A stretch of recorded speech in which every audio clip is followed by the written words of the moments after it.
Di ba? May sabpina ang CIDG. Correct. Kanya. I believe the president told him to stand down. But anyone below the president could have said, no, ako sundin mo, tumuloy kayo doon. He could have called me and told me na huwag kayong maalarma, nandyan. When my sister called, ano sinabi niya? When Senator Loren, he kept on denying nung sinabi ng sister ko from the back. Wala naman talaga sila dun eh. Kasi hindi na namin malaman nangyayari, do your job. Pinagsisigawan yung sister ko na huwag mo akong sigawan. Parang wala namang ganun pinagsisigawan. Halatang sinungaling yung kapatid mo, Linaw Cayetano, oh. Ma'am, wag niyo po akong sigawan. Yun ang sabi ni Matibag. Di ba? Tungkol po doon sa pagpapapunta nila Loren Legarda at nito pong sister niya na si Pia Cayetano. Pinagbibintangan nyo sila, ano po, na sila yung nagpaputok, na sila yung ganoon. Tapos gusto nyo papuntahin sila doon mismo sa Senado. Para ano, i-frame up.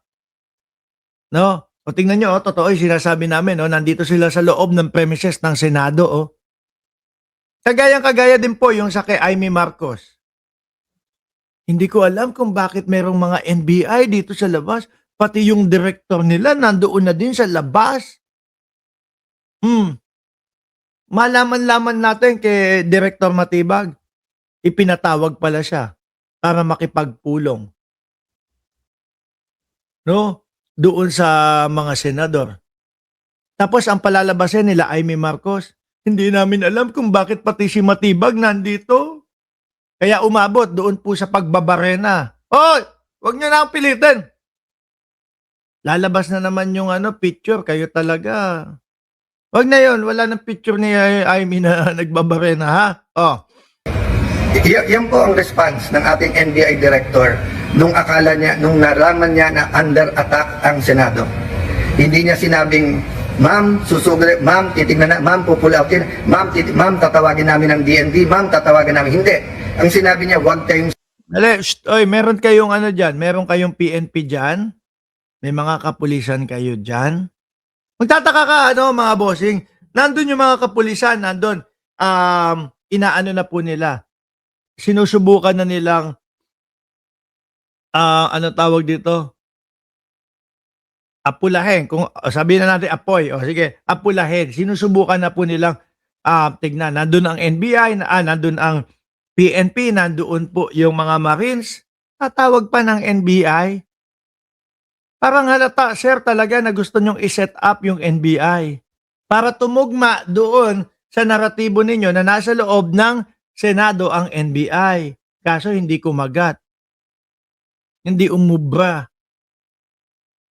Yari ka talaga dito, Peter Cayetano. Sisigawan.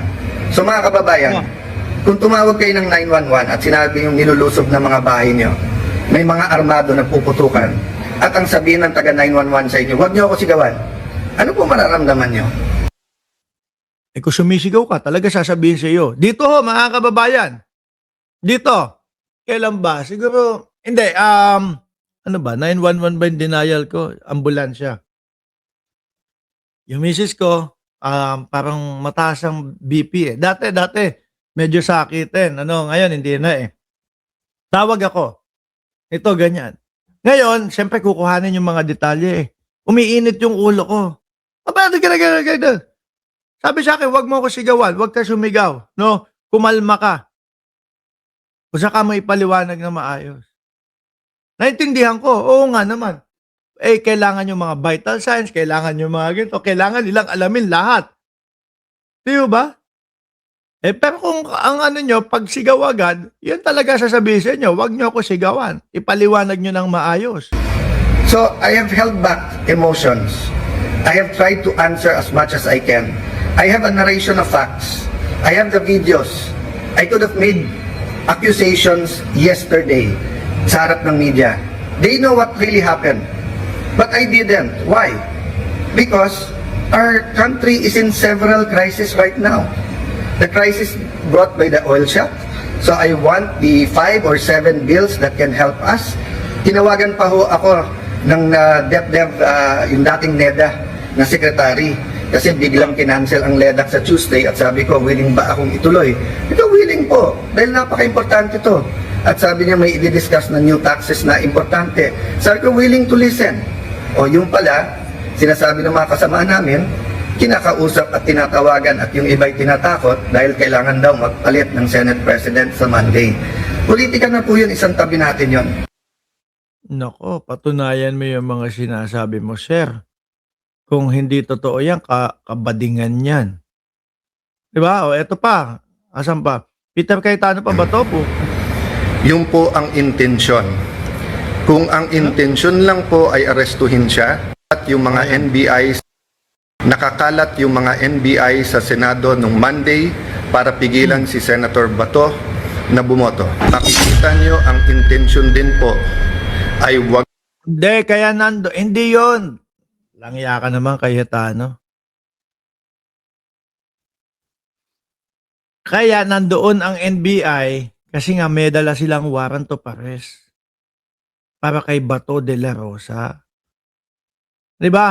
At miski kami sasang-ayon doon na iserve ang warrant of arrest agad bago pumasok sa loob ng Senado dahil nga posibleng ganun ang gawin, no? Kanlungin ng Senado, which is yun yung nangyari, kanlungin ng Senado ang pugante.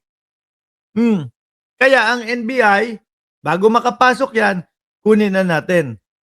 Dahil may warrant of arrest si Bato de la Rosa. Anong pagboto-boto sinasabi mo, Peter Cayetano? po siyang pabotohin. Yung po ang intensyon. Kung ang intensyon lang po ay arestuhin siya, pwedeng mahinahon na umakyat sa session hall. Ayaw nyo nga papasukin eh. Ayaw nga ho nilang papasukin, mga kababayan, di ba? Oh, tsaka hahaba pa eh. Hahaba pa. Alam ng mga NBI na ipagtatanggol o kakanlungin ninyo. Kaya bago pa lang pumasok, sige na. Ayun, nadapa. Magpaalam at saka iserve ang warrant. Tingin nyo ho mga kababayan, pag nagpaalam ang NBI dito kay Peter Cayetano, papayagan, hahayaan? Hindi. Hindi ho, mga bossing. So fact number 1, katotohanan number 1, nakakalat yung mga NBI sa Senado nung Monday para pigilan si Senator Bato na bumoto.